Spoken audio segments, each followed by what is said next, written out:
Bago ang lahat, nais ko munang bumati ng isang magandang araw sa inyong lahat. Ako nga pala si Richie Velasquez, isang 18 taong gulang na nag-aaral sa pamantasan ng Lungsod ng Pasig. Prostitusyon. Prostitusyon ang napili ko paksa sa aking speech. Kasi isa ito sa napakalaking problema na kinakaharap ng ating bansa hanggang sa kasalukuyang panahon.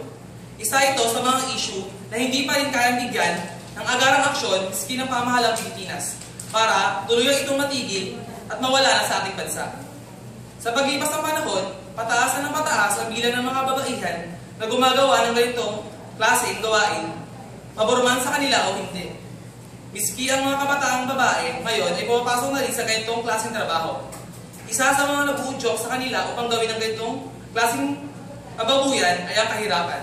Kahirapan ang isa sa pinakamalaking dahilan kung bakit nila nagagawa ang mga ganitong bagay.